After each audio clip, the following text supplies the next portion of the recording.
At my husband's funeral, I heard my daughter-in-law whisper, "Hurry up the inheritance." I've already made plans. I didn't turn around. I didn't react. I simply stood there, my fingers tightening around the black clutch in my hand, as if it were the only thing keeping me upright. I'm glad you're here.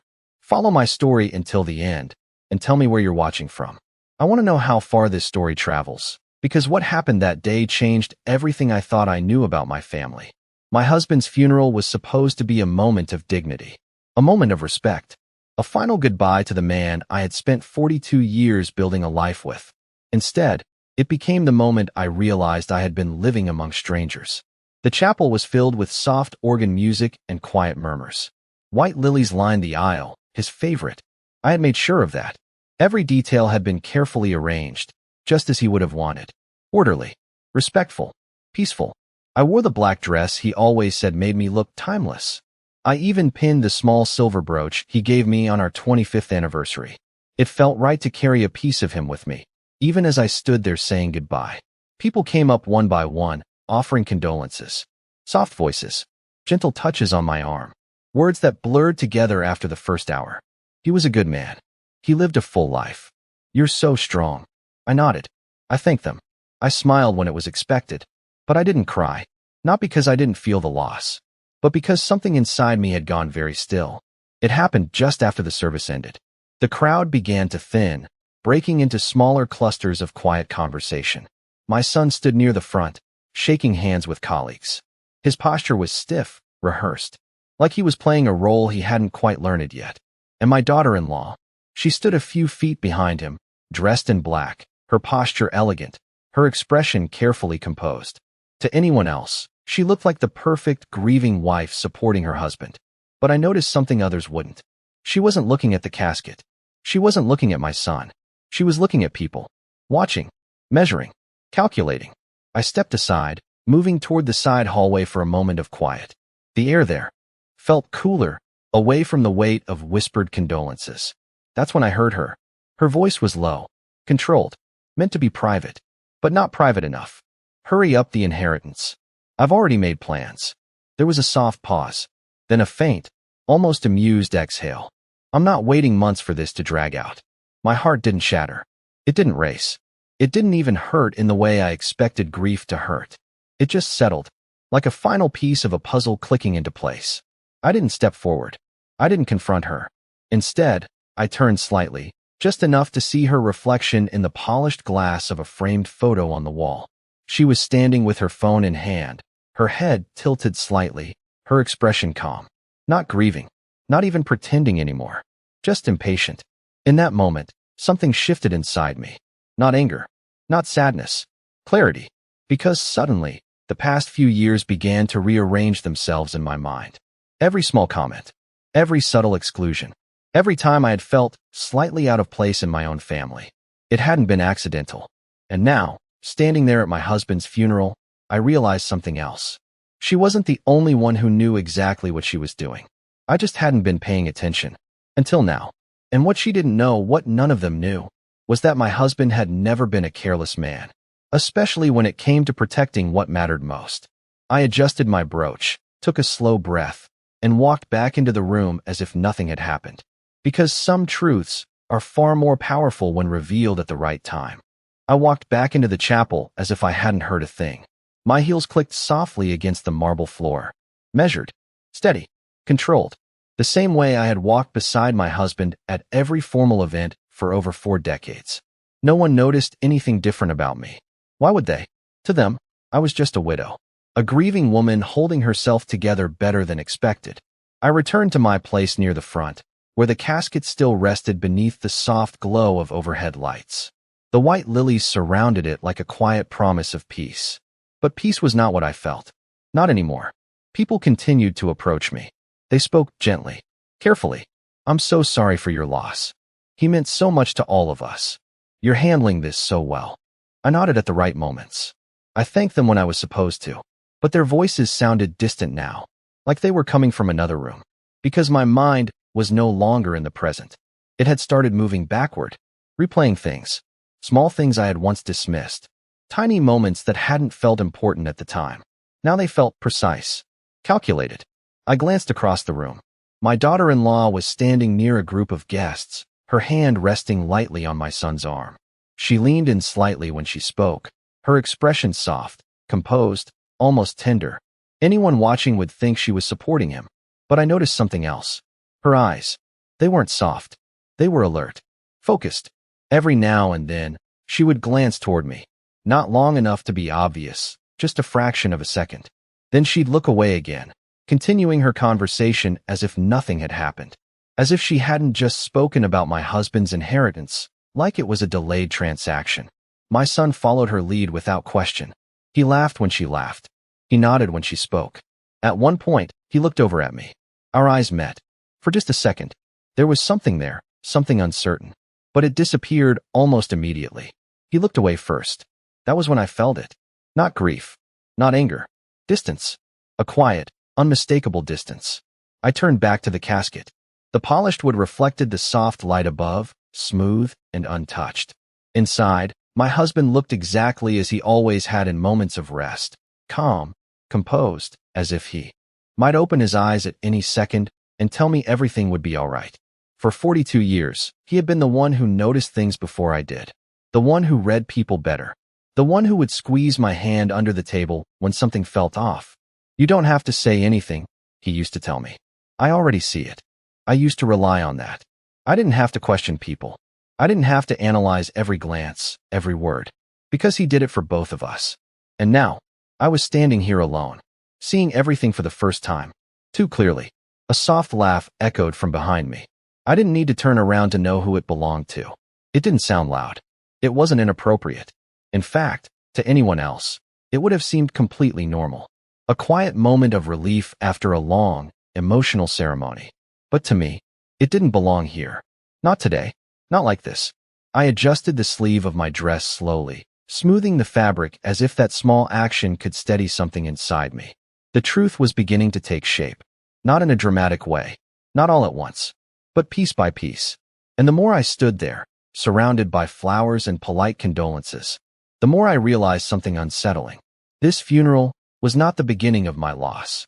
It was the moment I finally understood it. Because the man I had lost wasn't just my husband.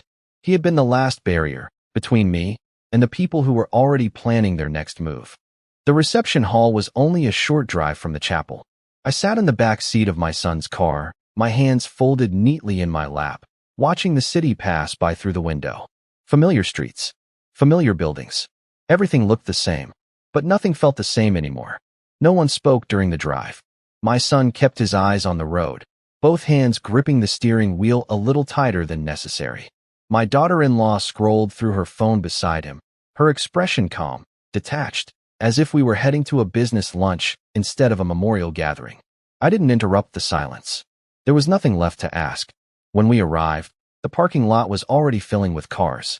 People moved in small groups toward the entrance, their black clothing blending into one quiet stream of shared mourning. Inside, the room had been arranged beautifully. Round tables covered in white linen. Soft lighting. Arrangements of flowers placed carefully at the center of each table. A large framed photograph of my husband stood near the entrance, his familiar smile greeting every guest who walked in. I paused there for a moment. He looked alive in that picture. Warm, kind, present. I reached out and adjusted the corner of the frame slightly, straightening it by instinct. Then I stepped inside. A young woman stood at the check-in table, organizing name cards. "Mrs. Carter?" she asked politely. I nodded.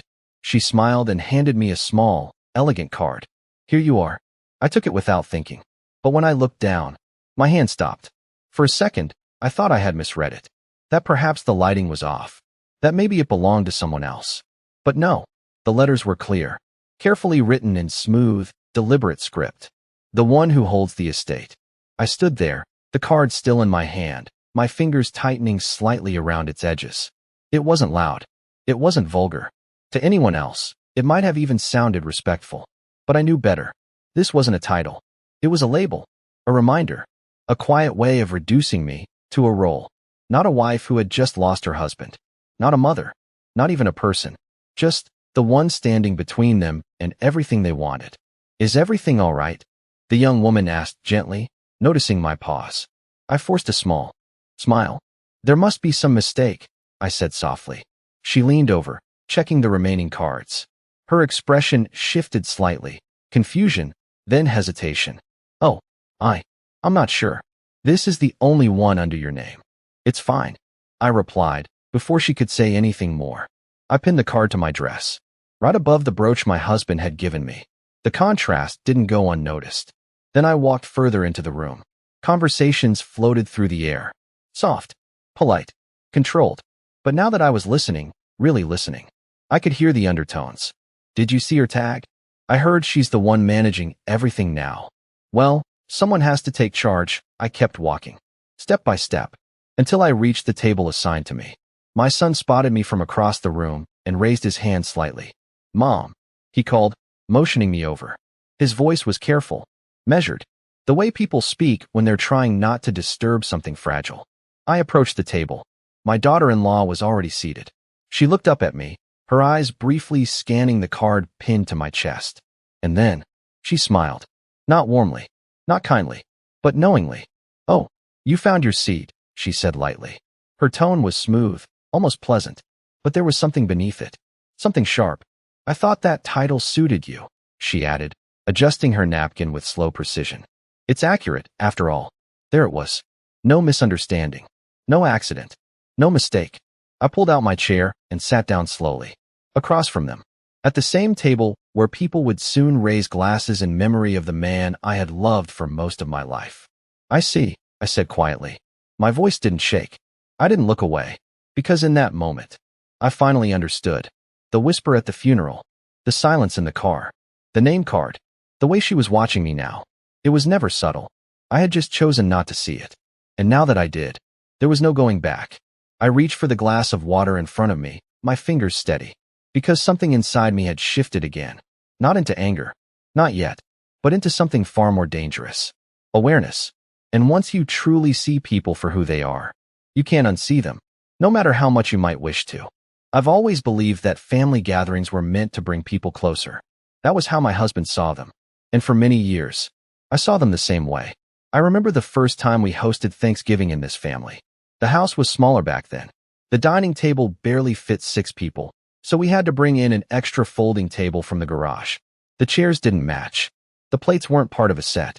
But none of that mattered, because the room was full of laughter, full of voices overlapping each other, full of warmth that didn't need to be arranged or planned. My husband stood at the head of the table, carving the turkey with that quiet confidence he carried into everything he did. He wasn't loud. He didn't need to be. People listened when he spoke. And when he looked at me across the table, there was always that small, knowing smile. The kind that said, we built this together. Back then, my son used to sit beside me. He would lean over and ask if I needed anything. Refill my glass before I even noticed it was empty.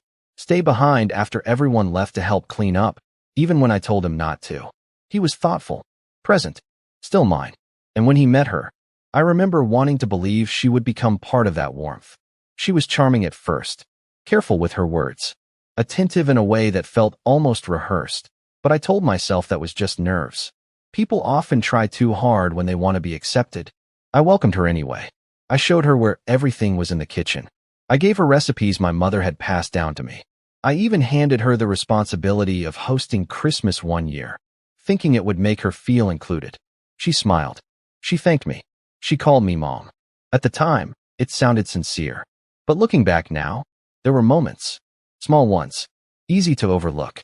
The way she would correct my son in front of others, but only slightly, just enough to shift the balance without causing a scene.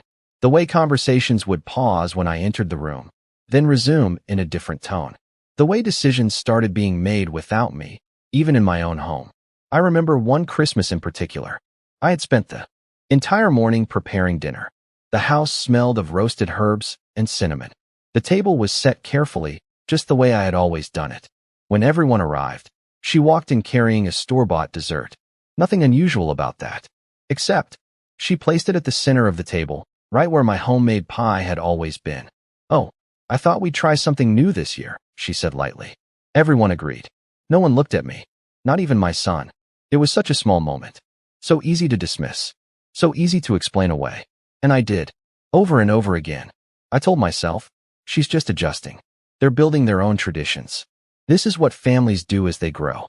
But standing there now, in that reception hall, with a name card pinned to my chest reducing me to a role, I realized something I hadn't allowed myself to see before. Those weren't adjustments. They were shifts.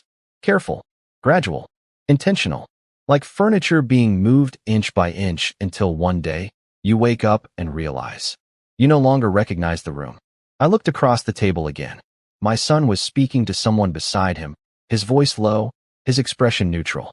My daughter-in-law sat next to him, her posture relaxed, her attention moving effortlessly between conversations. She fit perfectly into this setting. Too perfectly. As if she had always belonged here. As if nothing had been taken to make space for her. But something had been taken. I just hadn't noticed when it happened. Or maybe I had noticed and chose silence instead. Because silence is easier. It keeps things calm. It avoids conflict. It protects the illusion that everything is still intact. Until one day, you realize the silence didn't protect anything at all. It only gave someone else the space to take control. I reached for my glass again, taking a slow sip of water. The room continued around me. Voices, movement, polite laughter. But inside, everything had gone very still. Because now I understood something with absolute clarity. This moment, this humiliation dressed as politeness, didn't begin today. It had been building for years. Quietly, patiently. And now, it had finally revealed itself. Lunch was served shortly after everyone had taken their seats. Plates were placed down with quiet efficiency. Silverware aligned perfectly. Glasses filled without interruption. Everything moved the way these events are designed to move. Smooth, respectful, almost rehearsed. I watched it all without really seeing it. Until I started noticing the patterns. It began with something small. A man in a dark suit approached our table, carrying a folder tucked neatly under his arm. He didn't sit. He didn't introduce himself to everyone. He looked directly at my son. "Daniel," he said quietly, offering a polite nod. My son stood up almost immediately. "Of course," he replied, his voice low, controlled. He glanced at me briefly. "Mom, we'll just be a minute. Not may we. Not is this okay. Just a statement. A decision already made." I nodded. "Take your time," I said. Because that's what I had always done. Allowed space. Avoided interruption. Trusted that I would be included when it mattered. But this time, I watched more carefully. My daughter-in-law stood up as well. "I'll come with you," she said lightly, already reaching for her bag. The three of them stepped away from the table together. The man with the folder walked slightly ahead. My son followed, and she walked beside him, close enough that their shoulders nearly touched. Like partners, not just in marriage, but in something else. Something quieter. Something deliberate. I didn't follow them. I didn't need to. Because their absence spoke clearly enough. I turned my attention back to the table. A woman seated across from me offered a sympathetic smile. "They grow up so fast, don't they?" she said gently. "Always handling things on their own." I returned the smile. "Yes," I said. "On their own." That was one way to put it. Minutes passed. 5, 10, 15. The room continued its quiet rhythm. Conversations rose and fell. Forks touched plates. Glasses clinked softly. But my eyes kept drifting toward the hallway where they had disappeared. And then I saw it. Not directly, but reflected. There was a large mirror mounted along the far wall, angled just enough to catch part of the corridor outside the main room. Most people wouldn't have noticed. But I did. Because I was already looking. Through that reflection, I saw them. My son stood facing the man with the folder, flipping through papers. His posture was tense, focused, like he was trying to understand something quickly. And beside him, she wasn't reading. She wasn't asking questions. She was watching. Her arms crossed lightly, her head tilted just slightly to the side. Observing. Waiting. At one point, she leaned in closer, saying something I couldn't hear. My son paused, then nodded, and signed. Just like that. No hesitation. No glance back. No pause to consider anything beyond that moment. My fingers tightened slightly around the edge of the table. Not enough for anyone to notice. Just enough for me to feel it. Because something about that movement, that simple, quiet act of signing a document during his father's memorial reception, didn't feel like grief. It felt like timing. Carefully chosen. Carefully executed. They returned a few minutes later. My son sat down first, adjusting his jacket, his expression composed but slightly strained. My daughter-in-law followed, her movements slower, more relaxed. She picked up her glass of water, taking a small sip before setting it back down with precision. Then she looked at me, not directly at first. Her gaze drifted, then settled. Calm, unbothered, certain. Everything's taken care of, she said softly. The words were simple, neutral, but they didn't belong in that moment. Not here. Not today. I met her eyes. What is? I asked. There was a brief pause, just long enough to feel intentional. Oh, just some formalities, she replied smoothly. Nothing you need to worry about. Nothing I needed to worry about. I repeated the phrase silently in my mind, because I had heard it before, in different ways, at different times. Always gentle, always reasonable, always dismissive. I nodded once. Of course, I said, and I meant it, not because I trusted her, but because I finally understood something important. They weren't hiding things from me anymore. They were moving past me, as if I were already irrelevant. I lowered my gaze to my plate, untouched. The food had gone cold, but I didn't notice, because something else had settled into place, something clearer than before. This wasn't just about inheritance. This wasn't just about impatience. This was structure, steps, decisions being made in sequence, and I was not part of them, not even as an obstacle, just a formality, a name on paper, a presence to be managed. I reached for my napkin, placing it carefully on my lap. My hands were steady, my breathing even, because now, I wasn't just seeing what they were doing. I was beginning to understand how. And once you understand the pattern, you can begin to anticipate the next move, even before they make it. The rest of the reception passed the way these things usually do.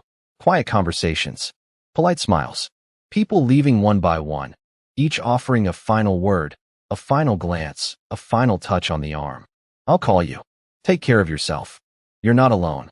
I thanked them all, and each time, I meant it a little less. Because by then, I already knew something they didn't. Being surrounded by people doesn't mean you aren't alone. By late afternoon, the room had thinned out. The chairs were half empty, the flower arrangements slightly disturbed, glasses left behind with melting ice and unfinished drinks. My son stepped outside to take a call. My daughter-in-law followed shortly after, saying something about checking on the car arrangements. I didn't ask. I didn't need to. Instead, I remained at the table a moment longer, my fingers resting lightly on the edge of the linen, tracing the faint crease where it had been folded. That didn't look right. The voice came from my left. Calm. Low. Certain. I turned slightly. It was Margaret, an old friend of my husband's. She had known him longer than I had, back when he was still building his first business, long before any of this existed. She wasn't someone who spoke carelessly. Margaret didn't believe in unnecessary words. What didn't? I asked. She didn't answer immediately. Instead, she adjusted the sleeve of her jacket, her eyes scanning the room briefly before settling back on me. That man, she said quietly. The one with the folder. I didn't react. Not outwardly. I saw them in the hallway, she continued. Your son signed something. There was no accusation in her tone, just observation. Precise. Measured. I assumed it was paperwork, I replied. Margaret's lips pressed together slightly. Maybe, she said. A pause. Then, softer, but it's unusual timing. I held her gaze. For a moment, neither of us spoke. And in that silence, something passed between us. Not surprise. Not confusion. Recognition. She had seen it too. Not just the action, but the intention behind it. My husband trusted you, I said quietly. It wasn't a question. Margaret nodded once. He did. Another pause. Then she reached into her bag and pulled out a small envelope. Plain. Unmarked. She placed it gently on the table between us. He asked me to give this to you, she said. But only if I felt. Something wasn't right. My fingers didn't move toward it immediately. I looked at the envelope. Then back at her. And do you? I asked. Margaret didn't hesitate. Yes. That was all she said. No explanation. No elaboration. Just that one word. And it was enough. I picked up the envelope slowly, feeling the weight of it in my hand. It wasn't heavy, but it felt significant. More than paper. More than words. A decision. Left behind for the right moment. When did he give you this? I asked. A few months ago, she replied. After one of his last meetings with the lawyer. The lawyer. The same word echoed quietly in my mind. I thought back to the hallway. The folder. The signature. The timing. And suddenly, the pieces didn't just exist. They began to connect. Margaret stood up, smoothing her jacket. I won't stay, she said. This isn't my place. Then she looked at me again, not with sympathy, but with something steadier. Respect. He was a careful man, she added. He didn't leave things unfinished. With that, she walked away. No lingering. No turning back. Just quiet certainty in every step. I remained seated for a moment longer, the envelope resting in my hand. Unopened. Unspoken. But no longer ignored. Across the room, I could see through the glass doors. My son stood near the curb, his phone pressed to his ear. My daughter-in-law stood beside him, her arms folded lightly, her posture relaxed. Waiting. Watching. Just like before. I looked down at the envelope again. Then slowly, I slipped it into my bag. Not here. Not now. Because some things require the right kind of silence before they are understood. I stood up, adjusting my coat, and made my way toward the exit. Each step steady, measured, deliberate. Because for the first time since that morning, I wasn't reacting anymore. I was preparing. And whatever was inside that envelope was no longer just something my husband had left behind. It was something he had intended for me to find. At exactly the right moment.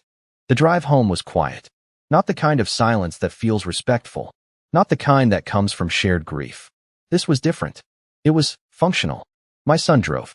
My daughter-in-law sat beside him. And I sat in the back seat, exactly where I had been earlier that day.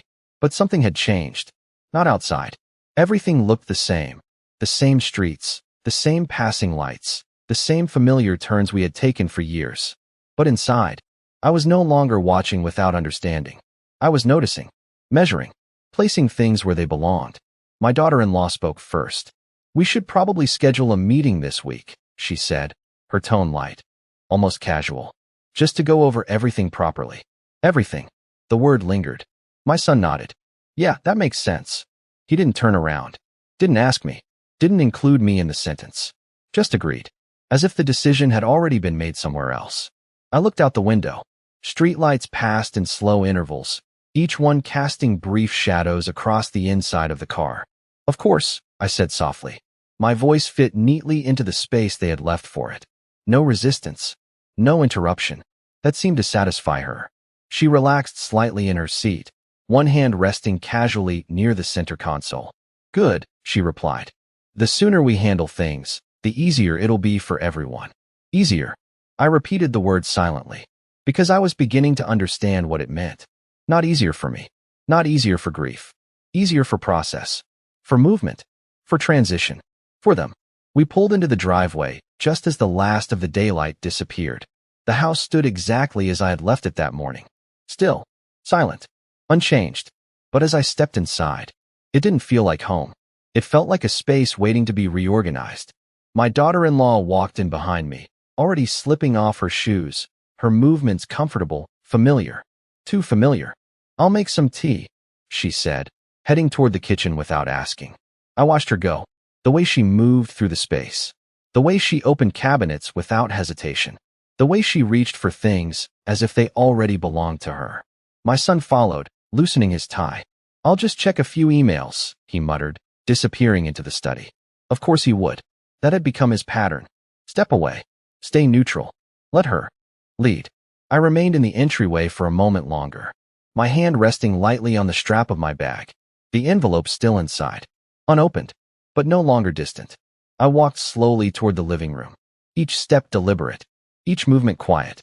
I sat down in the same chair I had sat in for years, the same place where my husband used to sit across from me, reading the paper, occasionally glancing up to comment on something small and unimportant. Those small moments felt very far away now. From the kitchen, I could hear the soft clink of porcelain, water being poured, a cabinet closing, normal sounds, familiar sounds. But now, they carried a different weight. Here you go, she said, stepping into the room and placing a cup of tea on the table beside me. I looked up at her. Her expression was calm, composed, almost kind, but not quite. Thank you, I replied. Our eyes met for a brief moment. And in that moment, there was no pretending anymore. She knew what she was doing. And now, so did I? She gave a small nod, then turned and walked away, leaving me alone in the room. I waited until I heard her footsteps fade, until the house settled again into that quiet, controlled stillness. Then, slowly, I reached into my bag and took out the envelope. My fingers traced the edge of it for a second, not hesitating, not afraid, just aware. Because opening it wouldn't just reveal information. It would confirm something I was already beginning to understand. I slid my finger under the flap and opened it. Inside, there was a single sheet of paper, folded neatly, precise, just like everything my husband ever handled. I unfolded it slowly, my eyes moving across the first line. And then, I stopped, not because I was confused, but because I recognized his handwriting immediately. Steady, clean, unmistakable. And beneath it, a sentence that changed everything. I didn't react. I didn't move.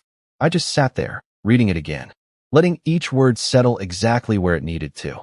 Because in that moment, whatever uncertainty I had left was gone. And what replaced it was not grief, not anger, but something far more controlled. A decision. I folded the paper back carefully, placed it on my lap, and looked toward the hallway where their voices moved quietly between rooms. Soft, confident, unaware. For now, I picked up my tea, took a slow sip, and set it back down. Because from that point forward, I wasn't just part of what was happening. I was part of what would happen next. The house grew quieter as the evening settled in. Doors closed softly. Footsteps faded. Even the air seemed to slow down. From the hallway, I could hear their voices, low, controlled, moving between rooms like nothing had changed. As if today had been just another day. I remained in the living room, the folded paper resting in my lap. I didn't read it again. I didn't need to, because the meaning had already settled. Clear, precise, final. My husband had seen this coming. Not in panic, not in fear, but in the same way he had always seen things. Early, quietly, without announcing it. And he had prepared. Not loudly, not dramatically, but thoroughly. I placed the paper back into the envelope and slipped it into the drawer beside my chair. Not hidden, not exposed, just positioned. Exactly where I could reach it when I needed to. Nothing more, nothing less. A soft knock came at the doorframe. I looked up. My son stood there, one hand resting against the wood, his posture slightly hesitant. "Mom," he said. I turned toward him. "Yes." He stepped into the room slowly, as if unsure how much space he was allowed to take. "We were thinking," he began, then paused briefly, glancing back toward the hallway. Then he continued, "Maybe tomorrow, we could sit down with the lawyer, just to go over everything. Make sure it's all clear." Clear. There was that word again. I nodded once. "That sounds reasonable," I said. My voice was calm, even, exactly what he expected. Relief flickered across his face, quick, almost invisible, but there. "Good," he replied. "I think it's important we stay organized." Organized. Another careful word. I held his gaze for a moment, long enough for him to feel seen, but not long enough to make him uncomfortable. "I agree," I said. He gave a small nod, then stepped back. "All right, I'll set something up in the morning." And just like that, he left. No questions, no conversation, just confirmation. I sat there for a moment longer. Then slowly, I stood up. My movements were steady, unhurried. I walked toward the kitchen. My daughter-in-law stood by the counter, her back partially turned as she rinsed a cup under running water. She didn't look surprised when she noticed me. "I was just cleaning up," she said lightly. Of course she was. Everything she did now had a reason. I stepped closer, stopping just a few feet away. "That's thoughtful," I replied. She smiled faintly, setting the cup aside and turning off the water. "We all have to do our part," she said. "Our part." I let the words settle between us. Then I spoke. "Tomorrow," I said. "With the lawyer." She looked at me fully now. "Yes. I think it's a good idea." There was a pause. Small. Measured. Then she nodded. "I'm glad you see it that way." Of course she was. Because from her perspective, everything was going according to plan. I tilted my head slightly. "After all," I added quietly, "it's important that everything is handled properly." The word hung there. Properly. She held my gaze for a fraction longer than before. Just enough to register something. Not suspicion. Not yet. But awareness. A subtle shift. Then she smiled again. "That's exactly what I've been saying," she replied. Of course she had. I gave a small nod. "I know." And I meant it. Because now, I understood her language. Her timing. Her pace. She believed she was leading. She believed I was following. And for now, that was exactly what I needed her to believe. I turned and walked back toward the hallway. No rush. No tension, just quiet movement through a house that had begun to reveal itself in ways I hadn't seen before. In my bedroom, I closed the door gently behind me. The room felt different, not unfamiliar, just clearer. I walked to the dresser and opened the top drawer. Inside, everything remained exactly as it had been that morning, neatly arranged, unchanged. I reached for a small leather notebook my husband used to keep. He rarely wrote in it, only when something mattered. I opened it, flipped through a few pages, and there it was. A name, a number, and beneath it, a short note. Just a few words, but enough. I closed the notebook slowly, because now, I had more than suspicion, more than memory. I had direction. And tomorrow, they would walk into that meeting believing they were in control, believing everything had already been decided, believing I would sit there quietly and agree. I sat down on the edge of the bed, my hands resting calmly in my lap, my breathing slow, even, because the truth was, I wasn't planning to stop them. Not yet. Sometimes the most revealing thing you can do is let people continue. Let them speak. Let them act. Let them believe they're safe. Until the moment, they aren't. And tomorrow was going to be that moment. Sat in the back seat. The same place, but not the same person. Because now, I wasn't being carried into something. I was walking into it, fully aware. The building was modern. Glass exterior. Clean lines. Neutral tones. Everything about it suggested order. Structure. Precision. Exactly the kind of place where decisions are made without emotion. We stepped inside. The lobby was quiet. Minimal. A receptionist greeted us with a polite smile and directed us upstairs. No waiting. They were expecting us. Of course they were. The conference room was already prepared. A long table. 3 chairs on one side, one on the other. Papers arranged neatly in front of each seat. Pins placed with intention. Everything ready. Everything in place. I paused for just a second at the doorway. Not out of hesitation, but observation. Because rooms like this tell you everything you need to know before a single word is spoken. My son walked in first, taking a seat without question. My daughter-in-law followed, choosing the chair beside him. Close. Aligned. Together. I stepped in last, and took the seat across from them. Alone. Just as they expected. The lawyer entered moments later. Calm. Professional. Neutral. He greeted us all, but his attention settled quickly. On the documents. On the table. On the process. Thank you for coming, he said, taking his seat. I understand we're here to review the estate arrangements. Review. Another careful word. My daughter-in-law leaned forward slightly. Yes, she said smoothly. We'd like to make sure everything is handled efficiently. Efficiently. I watched her as she spoke. The confidence. The control. The certainty that this moment belonged to her. The lawyer nodded, opening the first folder. Of course, he replied. We can go through everything step by step. Step by step. I folded my hands neatly on the table. My posture straight. My expression calm. Because this was it. Not the end. Not yet. But the moment where everything they had been building would begin to show itself. Clearly. And as the first page was turned, I realized something with complete certainty. They believed this meeting was about finalizing decisions. But for me, it was about revealing them. The lawyer adjusted his glasses and began turning the first page. Paper moved softly against the table. A small sound. But in that room, it carried weight. Your husband's estate, he said, is structured in a way that reflects both immediate and conditional distributions. Conditional. That word didn't seem to surprise my daughter-in-law. In fact, she leaned back slightly in her chair, her expression unchanged. Confident. Prepared. As if she had already anticipated everything that would be said next. My son, on the other hand, shifted slightly. Not much. Just enough for me to notice.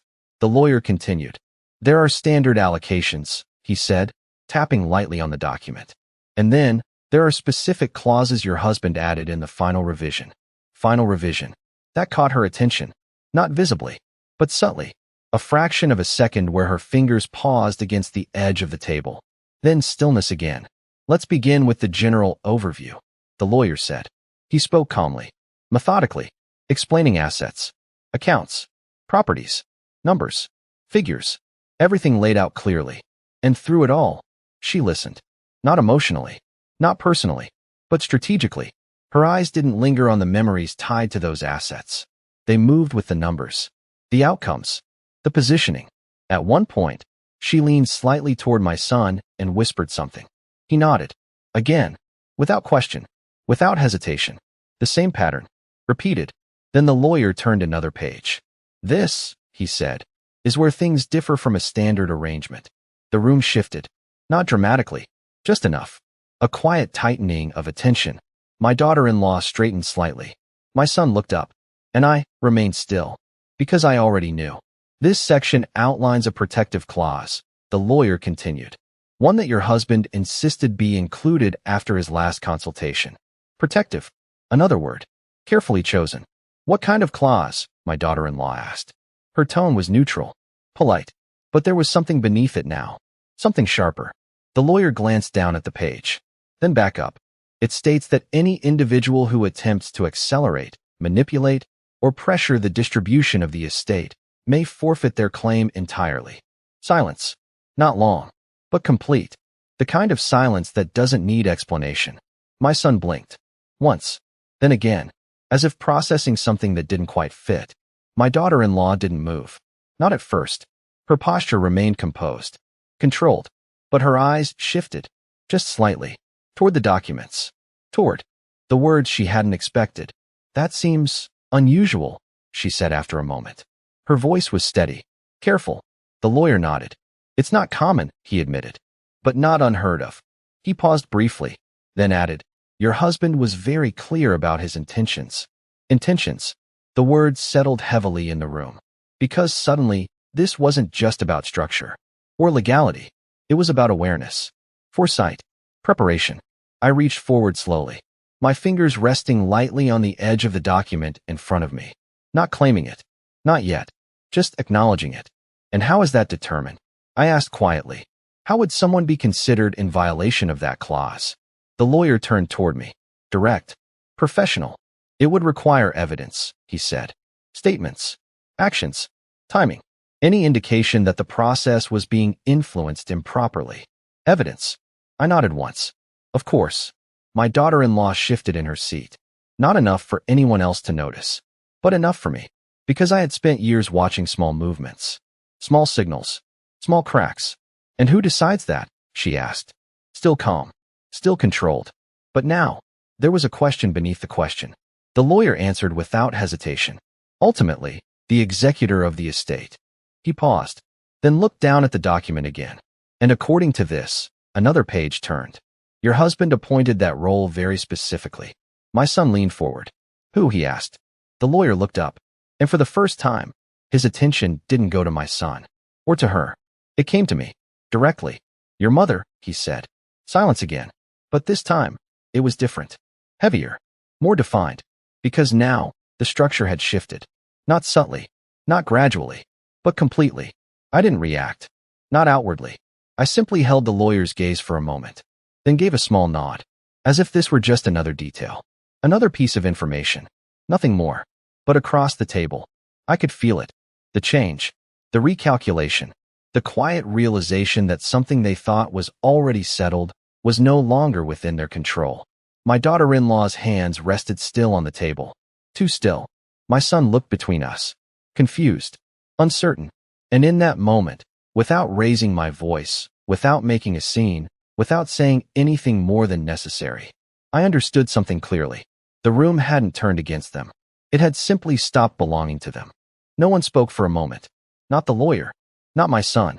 Not even her. The silence didn't feel empty. It felt exposed. My son was the first to react.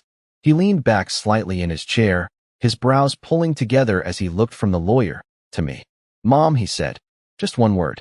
But it carried confusion. Uncertainty. Something close to disbelief. I turned my head toward him slowly. Yes. He hesitated. You're the executor? I held his gaze. That's what your father decided. No emphasis. No explanation. Just the truth. He looked down at the table, then back at the documents, as if searching for something he might have missed. Something that would make this make sense. Beside him, my daughter-in-law remained still. Too still. Her posture hadn't changed. Her expression hadn't broken. But something had shifted. Not on the surface. Deeper. In the way she no longer interrupted. In the way she no longer led the conversation. Because for the first time, she was no longer ahead of it. That's fine. she said after a moment. Her voice was controlled. Careful. We're not trying to manipulate anything. The choice of words didn't go unnoticed. Not by the lawyer. And certainly not by me. Of course, I replied quietly. Because I wasn't there to argue. I wasn't there to accuse. Not yet. The lawyer cleared his throat gently. As I mentioned, he said, the clause exists as a safeguard. It doesn't assume wrongdoing, but it does respond to it, if necessary. Respond. Another precise word. My daughter-in-law gave a small nod. Then there shouldn't be any issue, she said. Her tone had softened slightly. Less certain. Less absolute. My son shifted again, his fingers tapping lightly against the edge of the table. What exactly did I sign yesterday? He asked suddenly. The question landed differently. Sharper. More direct. The lawyer looked at him. You signed an acknowledgement of preliminary distribution procedures, he said. It doesn't transfer ownership. It simply confirms your awareness of the process moving forward. Awareness. My son frowned. And that was necessary yesterday? There it was. A crack. Small. But real. My daughter-in-law turned toward him. It was just to keep things moving, she said quickly. No reason to delay. At the reception, he interrupted. Her voice stopped. Not because she didn't have an answer, but because, for the first time, he had questioned. The timing. The same timing I had noticed. The same timing Margaret had pointed out. The same timing my husband had prepared for. It was efficient, she replied after a brief pause. Efficient. The word sounded different now. Not reassuring. Not reasonable. Just exposed. My son looked at her. Not fully confrontational. Not yet. But no longer unquestioning. And that alone was enough. I remained seated. My hands resting calmly in front of me. My posture unchanged. Because this wasn't my moment to speak. It was theirs. To realize. To connect. To see. The lawyer closed the folder gently. I suggest we proceed carefully, he said. Given the structure of the estate, it would be best to ensure full transparency moving forward. Transparency. Another shift. Another layer being removed. My daughter-in-law nodded. Yes, of course. But this time, she didn't add anything else. No guidance. No direction. No attempt to steer the conversation. Because the current had changed. And she could feel it. We all could. My son exhaled quietly, leaning back in his chair. I didn't know about any of this, he said, more to himself than anyone else. I looked at him. Really looked at him. And for the first time that day, I saw something familiar. Not the distance. Not the hesitation. But something older. Something quieter. Uncertainty. The kind he used to bring to me when he was younger. Before decisions were made without me. Before trust had been redirected. I didn't speak. I didn't need to. Because this wasn't about correcting him. Or confronting her. This was about something else. Something far more lasting. Letting the truth settle, without interruption. I reached forward slowly and closed the document in front of me. A small action, but deliberate. I think we've heard enough for today, I said calmly. My voice didn't rise. Didn't press. But it held. The lawyer nodded. That would be reasonable. My son looked at me, as if waiting for something more. An explanation. A reaction. But I didn't give him either. I simply stood up, smoothed the front of my coat, and stepped away from the table. No anger. No final words. No performance.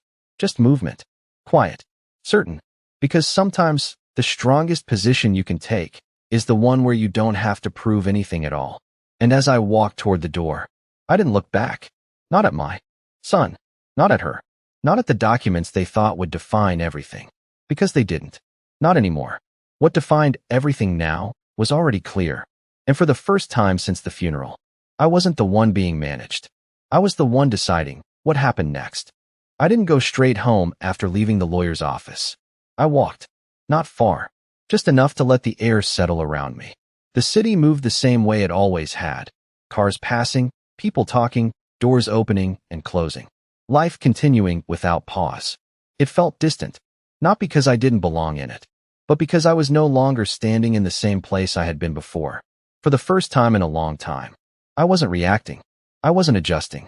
I wasn't making space for someone else's decisions. I was simply standing still and seeing everything clearly. When I finally returned home, the house was quiet.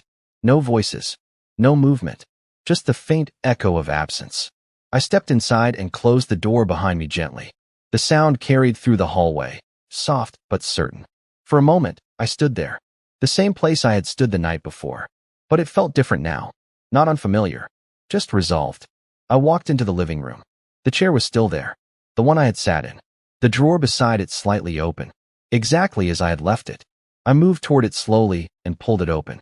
The envelope rested inside. Unchanged. Waiting. I took it out and held it in my hands for a moment. Not because I needed to read it again, but because I understood it now, completely. My husband hadn't raised his voice. He hadn't warned me. He hadn't tried to control what would happen after he was gone. He had simply prepared. Quietly. Carefully. Trusting that when the time came, I would see. And I had. I walked over to the window and looked outside. The light had begun to fade, casting long shadows across the yard. This house held everything. 42 years of shared moments. Laughter that once filled every room. Silences that had meant comfort, not distance. And now truth. Not loud. Not dramatic. But undeniable. I heard the front door open behind me. Footsteps. Slower this time. Less certain. My son. I didn't turn around immediately. I let him step into the room. Let him decide where to stand. Mom, he said quietly. I turned then. He looked different. Not completely, but enough. The certainty he had carried the day before was gone. In its place, something else. Something unfinished. I didn't know, he said. I held his gaze. I believe you. And I did. Because not knowing doesn't always mean innocence. But it does mean something was hidden. He exhaled slowly, running a hand through his hair. She said it was just paperwork, he added. That it would make things easier. Easier. The word lingered again. But this time, it didn't carry the same weight. Because now it had been exposed for what it was. I nodded once. Things often seem easier, I said quietly, when you're not the one being affected by them. He didn't respond right away. He just stood there, processing, rearranging, the same way I had. I don't want this to turn into something, he started, then stopped. Something. He didn't finish the sentence. He didn't need to. Conflict, division, loss, all the things people try to avoid, even when they've already begun. I stepped closer. Not far. Just enough. It already has, I said. My voice wasn't harsh. It wasn't cold. It was simply true. He looked down. And for a moment, he looked like he used to. Before distance. Before silence. Before someone else started speaking louder than I did. I don't know what to do, he admitted. And there it was. Not control. Not certainty. Just honesty. I studied him for a moment. Then I spoke. Then don't do anything yet. He looked up. Just pay attention, I added. To what people say. To what they do. And when they choose to do it. The same lesson I had just learned. The same clarity that had changed everything. He nodded slowly. Not fully understanding yet. But beginning to. That was enough. I turned away from him and walked back toward the window. The last light of the day had almost disappeared. The room behind me was quiet again. But not empty. Not anymore. Because now, everything was visible. Everything had a place. Everything had a meaning.